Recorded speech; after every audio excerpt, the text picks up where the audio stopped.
A pandemia do novo coronavírus chegou nesta quinta-feira à marca de 1 milhão de pessoas infectadas e já tirou a vida de mais de 51 mil. Isso, claro, considerando os números que a China alega. O surto começou na província chinesa de Hubei e foi declarado uma pandemia pela Organização Mundial da Saúde após se disseminar para 181 países e regiões. Os mais impactados, Estados Unidos, Itália, Espanha, China e Alemanha, adotaram mudanças drásticas nos seus modos de vida, do trabalho à religiosidade.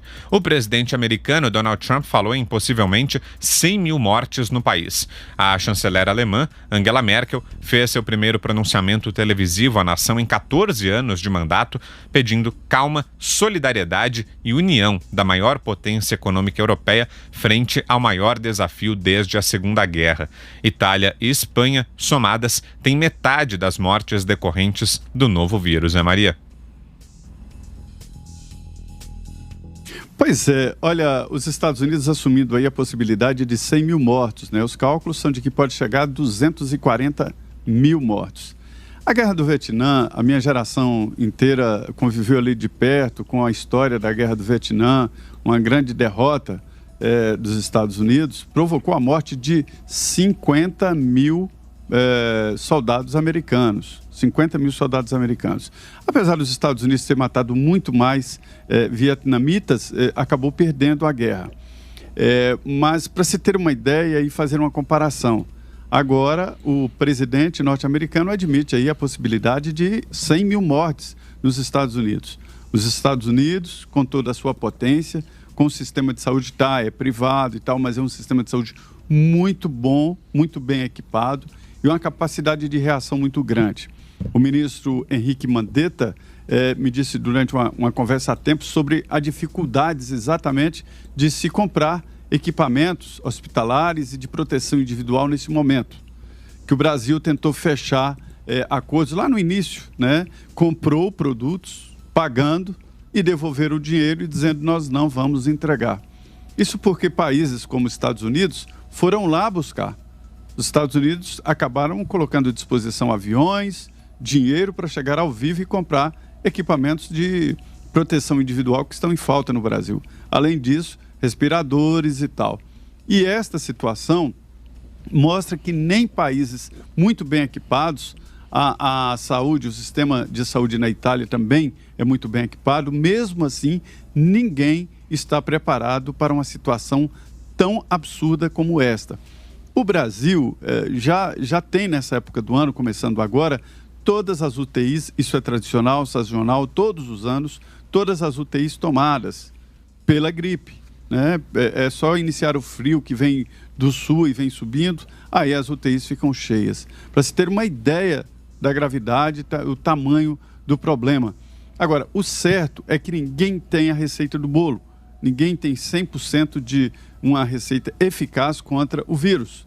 Daí, ideias de se liberar de um lado e de contenção social de outro, né? Aqui no Brasil, Brau, o que eu posso te dizer é que a tendência do governo é apostar na possibilidade de cura e o presidente Bolsonaro tem incentivado esse tipo de procedimento por aqui, mas não há nenhuma comprovação ainda de cura, de remédio e tal para este vírus. Diga, Augusto. Ô, Vitor, quantos são os mortos no Brasil até agora? Chegou a 300 quase o número oficial, 299, o oficial. Pois bem, toda morte, né, é bom começar assim, porque senão vem aquela conversa fiada do leva em conta a economia, esquece a vida humana. Claro que se leva em conta a vida humana, isso é uma tragédia. A gente perde amigos, perde parentes, perde pessoas e tal. Agora, tudo deve ser relativizado, levando-se em conta cálculos que foram feitos pela imensa maioria dos infectologistas que desenharam a curva da epidemia, e a gente tem que ver também previsões catastrofistas que não se confirmaram e ver então o que é que está acontecendo neste momento. Em 2009 e 2010, a epidemia de H1N1 matou mais de 2.000 brasileiros. Nós ainda estamos longe desse número. Provavelmente chegaremos a ele ou até ele será ultrapassado. Mas eu acho que todas as notícias desse tipo deveriam ser antecedidas pela seguinte ressalva, que é correta jornalisticamente. Como estava previsto, agora em abril, a curva ela está crescendo em direção ao pico, depois cai, como previram também os infectologistas. Jamais se saberá o que aconteceria se não houvesse nenhuma quarentena. A Suécia, repito, não adotou e teve um desempenho exatamente igual ao da Dinamarca, que adotou. A Eslováquia não recorreu a isso, também caminhou direito. Tomaram todas as medidas de prevenção, mas sem nenhuma radicalização. Os Estados Unidos, eu se fosse americano, eu tentaria uma viagem voando para a Lua, se eu tivesse lido aquele estudo inglês que previu com a segurança, né, dos especialistas que jamais erram, a morte de 2 milhões de americanos. Então são 1.000 americanos, essa previsão, claro que é dramática, mas 2 milhões, isso é uma hecatombe que não se registrou. Agora, eu estranho a surpresa, a expressão de surpresa, com que apresentadores de TV noticiam que estava previsto. É a mesma coisa que você ficar espantado com a goleada do Flamengo, no momento.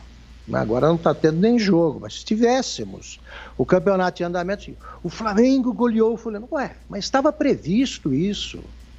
A gente tem de se preparar, tá? Com cuidado, com cautela. É normal que muita gente sinta medo. Agora, também com equilíbrio. Equilíbrio. Eu não estou querendo dizer que... Não estou querendo estabelecer disputas com base em contagem de cadáveres, que isso só maluco faz.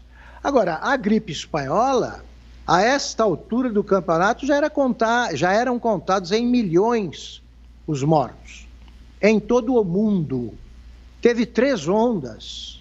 A letalidade do coronavírus ainda é baixa. E tem que se levar em conta também as singularidades de cada país. A população de idosos da Itália, que é imensa, e que essa população ficou exposta ali, sim, foi irresponsavelmente. Né? Você pode aplicar esse adjetivo ao que fizeram os governantes. Não podia, isso é grupo de risco. A imensa maioria dos que morreram tem mais de 70 anos, ou a maioria tem bem mais que 70. Agora, tem de se registrar que a taxa de letalidade no Brasil é de 3%, enquanto a da Itália é de 11%. Portanto, não há nenhuma evidência de que o Brasil vai seguir o caminho da Itália. Não vai acontecer isso aqui. Também não vai repetir o caminho dos Estados Unidos. Eu não sei quais foram as circunstâncias lá que contribuíram para que isso se desse.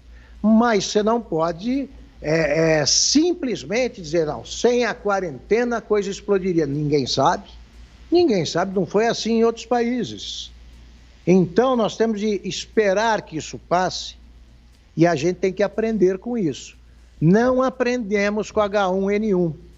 Em 2019, agora, ano passado, passaram de 700 os mortos em consequência de uma gripe que chegou em 2009 ao Brasil. E de 2009 para cá, quem é que governou o Brasil e fez o quê? Para impedir que se transforme em tragédia crônica. Então você só fecha a lente sobre o coronavírus, você não enxerga mais nada.